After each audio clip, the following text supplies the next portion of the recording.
তো এই হলো Redmi 11 Prime 5G। এসে গেল এবছরের নতুন লেটেস্ট জাতীয় ফোন Redmi 11 Prime 5G। এই ফোনটা 5G ফোন, এটা মাথায় রাখতে হবে। কিন্তু আমরা এর আগে যে কটা জাতীয় ফোন দেখে এসেছি সবকটা ছিল 4G ফোন।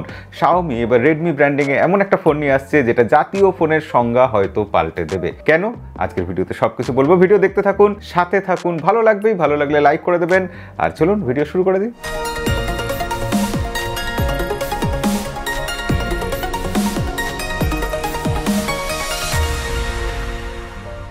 বক্সের মধ্যে সিম্পল কয়েকটা জিনিস আছে। হ্যাঁ, একটা ফোন আছে, তার সাথে রয়েছে একটা 22.5 ওয়াটের ফাস্ট চার্জার, তার সাথে রয়েছে কিছু কাগজপত্র, একটা USB type C two type এ কেবল, আর একটা টিপিইউ কেস, যেটা কিছুদিনের মধ্যেই হলুদ হয়ে যাবে। তাই এগুলো নিয়ে আমরা বেশি সময় নষ্ট করবো না, আমরা সরাসরি ফোনে চলে আসি। ফোনের রংটা কি? অনেক গালভরা নাম দেয় কোম্পানি, আমরা নামটা একবার দেখে নিই, এসব নাম মুখস্থ করে লাভ নেই। Chrome silver. তো এই কালারের যে ফোনটা আছে এটা ক্রোম সিলভার কালার, এছাড়া আরো বিভিন্ন কালারে এসেছে। কিন্তু ফোনটা হাতে নিয়ে যে জিনিসটা সবার আগে আমার নজর কেটে নিল সেটা হচ্ছে ব্যাক প্যানেলের প্লাস্টিক। না, প্লাস্টিক আছে এটা আমরা জানি, প্লাস্টিক থাকাটাই স্বাভাবিক এই দামে, কিন্তু এই প্লাস্টিকটার মধ্যে টেক্সচার রয়েছে।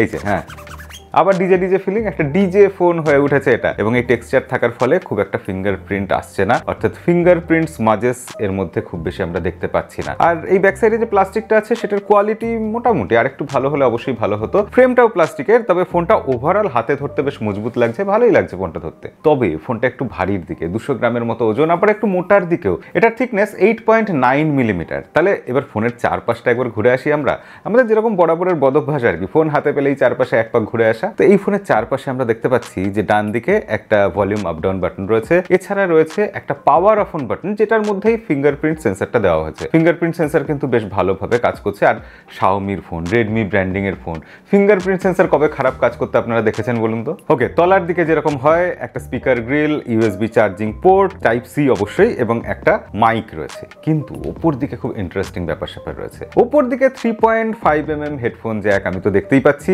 আপনারাও দেখছেন যে তার ঠিক পাশে আরেকটা গর্ত রয়েছে। না, এটা সেকেন্ডারি নয়েজ ক্যান্সেলেশন মাইকের গর্ত নয়, এই গর্তটা রয়েছে Xiaomi টিপিক্যাল বিশেষ আইআর ব্লাস্টার।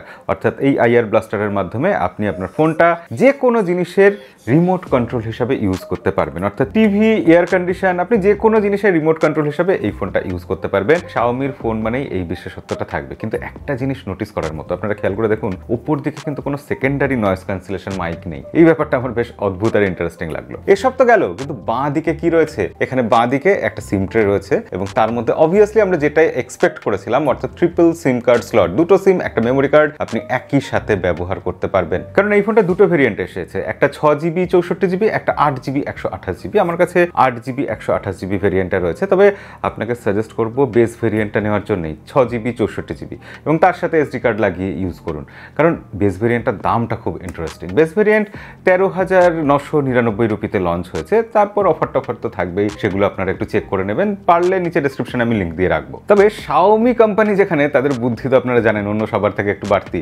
তো Xiaomi এখানে একটা অদ্ভুত জিনিস করেছে। তারা এই যে 8/128 ভেরিয়েন্টটা, এটাতে স্টোরেজ টাইপ দিয়েছে UFS 2.2, আর যেটা 6GB 64GB সেটার স্টোরেজ টাইপ হচ্ছে UMCP স্টোরেজ, মানে ওই ধরতে পারেন UFS 2.1 এর মতো। এই ব্যাপারটা আমার অদ্ভুত লাগলো, Xiaomiর বিজনেস বুদ্ধি, বুঝে দেখুন। আবার তাহলে আমরা মূল প্রসঙ্গে ফিরে আসি। এখানে ডিসপ্লে কি আছে? এখানে 6.58 ইঞ্চি একটা ফুল HD plus 90 hertz refresh rate যুক্ত ছোট ছোট চিনার বেজেলস, খুব বড় নয়, ছোট চিনার বেজেলস যুক্ত একটা ওয়াটার ড্রপ নচ সহ ডিসপ্লে রয়েছে। ডিসপ্লের কোয়ালিটি খারাপ না, ইনডোরে দেখতে বেশ ভালো লাগছে, যথেষ্ট ব্রাইট এবং কালারফুল ডিসপ্লে। আপনি চাইলে ভিভিড মোড অন করে নিতে পারেন। তবে আউটডোরে যদি আমরা যাই তখন ডিসপ্লে মনে হচ্ছে আর একটু ব্রাইট হলে যেন ভালো হতো। এই ফোনটাতে 5000 mAh ব্যাটারি আছে, আর সাথে রয়েছে না 22.5 ওয়াটের চার্জার থাকলেও এই চার্জারটা এই ব্যাটারিকে 18 ওয়াটেই ম্যাক্সিমাম চার্জ দিতে পারবে। কেন কোম্পানিগুলো এগুলো করে তার জবাব আমার কাছে নেই, ওগুলো কোম্পানিকে জিজ্ঞাসা করবেন। ফোনটা চার্জ দিতে ওই ঘন্টা দিনেক সময় লাগছে, তবে ব্যাটারি ব্যাকআপ খুব একটা খারাপ নয়, একদিন তো হেসে খেলে চলে যাবে।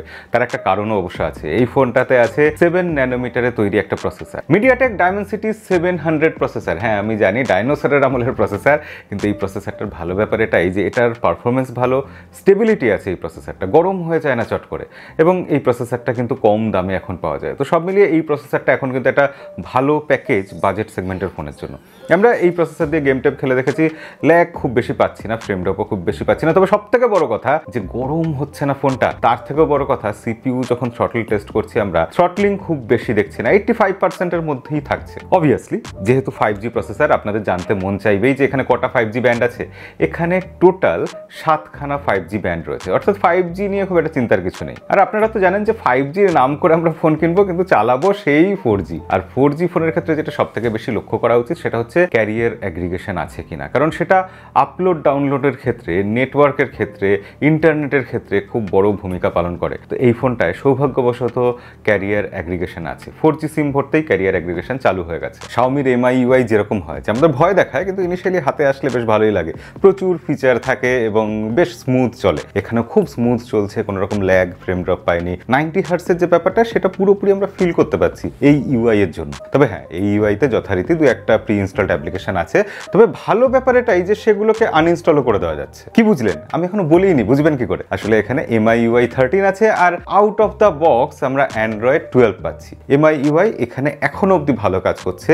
আপডেট কবে আসবে শাওমি জানায়নি, আর আসলে কি হবে সেটা আমরা আপনাকে জানাবো না, কারণ এটা আমরা সত্যিই জানি না। কি নেই তাহলে? Ultra wide angle camera.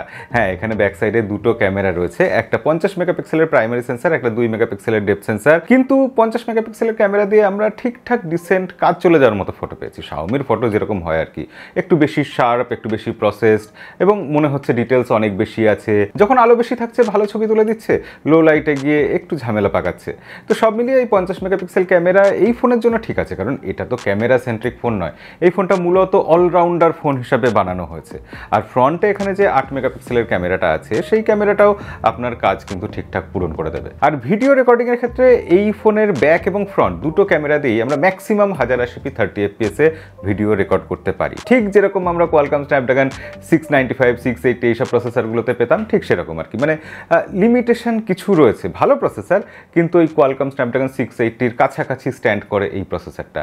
আর মিডিয়াটেকের কথা যদি ধরেন, তাহলে মিডিয়াটেক হিলিও G99 তার কাছাকাছি এই প্রসেসরটা স্ট্যান্ড করে। আর এই ফোনটা যেহেতু 5G ফোন এসেছে, শাওমি কোম্পানি, আবারও বলছি শাওমির নামটা মনে রাখতে হবে, তারা হয়তো এই ফোনটাই আবার হয়তো 4G ভেরিয়েন্ট একটা লঞ্চ করলো, এটাও হতে পারে। তো সেক্ষেত্রে সেখানে হয়তো আমাদের 5G ট্যাক্স হিসাবে আলট্রা ওয়াইড অ্যাঙ্গেল লেন্সটা দিয়ে দিতে হবে না, সেটা সেখানে হয়তো থাকবে। তো যাই হোক না কেন, এখন আমাদের হাতে এটাই আছে এবং এই দামে আমরা যা কিছু পাচ্ছি আপনাদের জানালাম।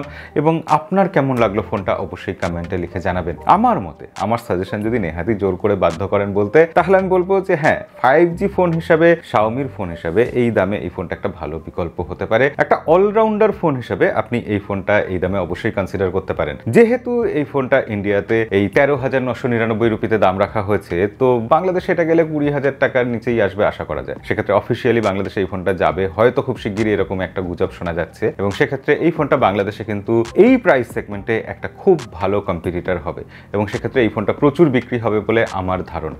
আপনার কি মনে হয় কমেন্টে লিখে জানাবেন। আর আজকের ভিডিও এখানেই শেষ করব, দেখা হবে পরের ভিডিওতে। আজকের মতো বিদায়।